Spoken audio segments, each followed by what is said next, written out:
Bismillahirrahmanirrahim. Assalamualaikum warahmatullahi wabarakatuh. Di sini dengan saya Alek Dwi Saputra yang akan membahas tentang sejarah kebudayaan Islam dan demokrasi. Kali ini kita akan membahas tentang sejarah demokrasi.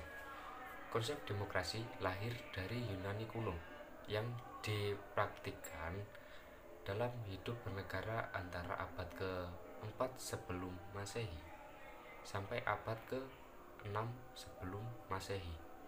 Demokrasi yang dipraktikkan pada waktu itu adalah demokrasi langsung. Artinya, hak rakyat untuk membuat keputusan-keputusan politik dijalankan secara langsung oleh seluruh rakyat atau di seluruh warga negara.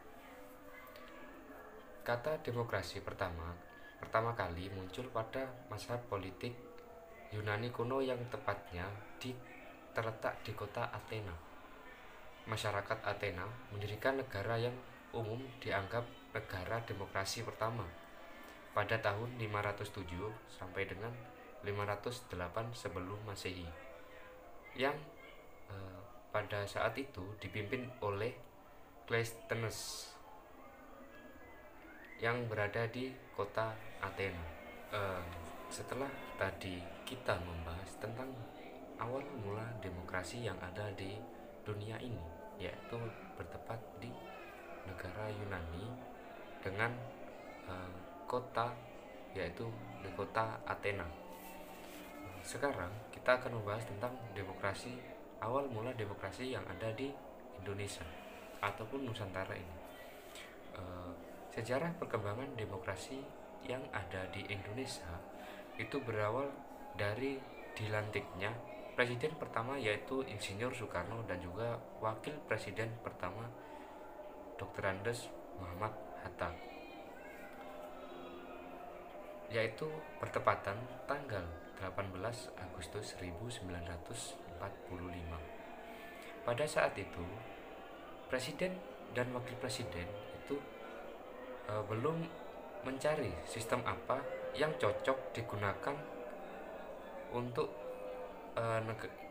cocok digunakan ataupun dianut untuk negara Indonesia ini. Lalu sistem presidensial yang dipilih sebagai sistem yang dianut pertama di negara Indonesia ini pada saat itu. Akan tetapi karena sistem yang dijalankan tersebut atau yang dianut tersebut, Insinyur Soekarno dan juga Dr. Andes Muhammad Hatta timbul kekhawatiran bahwa akan adanya absolutisme dari pemerintahnya sendiri.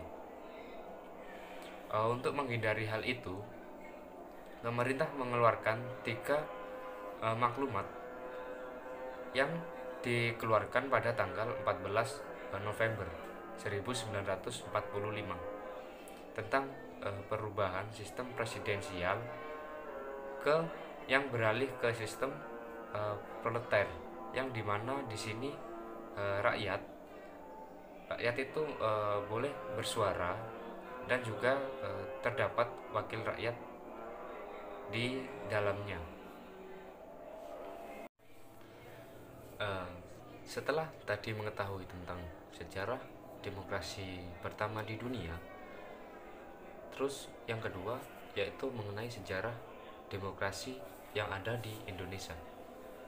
Sekarang kita akan menyebutkan peran dari organisasi, terutama organisasi Islam yang ada di Indonesia dengan kebudayaan kebudayaan demokrasi ini, terutama yang ada di Indonesia. Dari banyaknya organisasi Islam yang ada di Indonesia, di sini saya akan mengutip satu organisasi, yaitu organisasi terbesar, salah satu organisasi terbesar yang ada di Islam, organisasi Islam terbesar yang ada di Indonesia. Organisasi tersebut yaitu NU.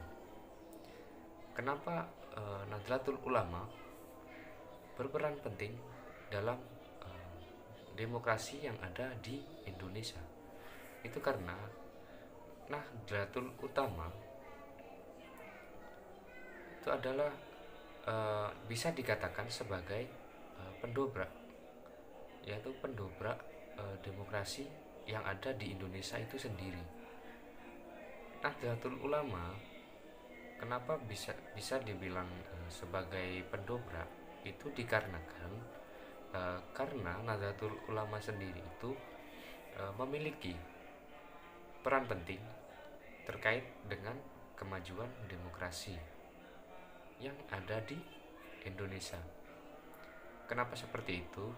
Karena jumlah dari pengikutnya yang sangat besar, dan juga karena komitmen mereka yang otentik dalam mendukung demokrasi di Indonesia. Kayak gitu. Jadi dalam organisasi tersebut itu terdapat pengikut ataupun anggota yang ada di dalam organisasi tersebut, dan itu sebagian besar mengikuti sistem demokrasi yang ada di Indonesia, dan itulah yang menjadi pendobrak ataupun yang menjadi yang berperan penting di dalam demokrasi yang ada di Indonesia sendiri. Terima kasih, mungkin itu pembahasan yang saya bahas mengenai demokrasi, baik itu demokrasi awal mula demokrasi yang ada di dunia, demokrasi yang ada di Indonesia, maupun sedikit contoh demokrasi dari organisasi Islam yang ada di Indonesia. Sekian dulu dari saya. Terima kasih. Wassalamualaikum warahmatullahi wabarakatuh.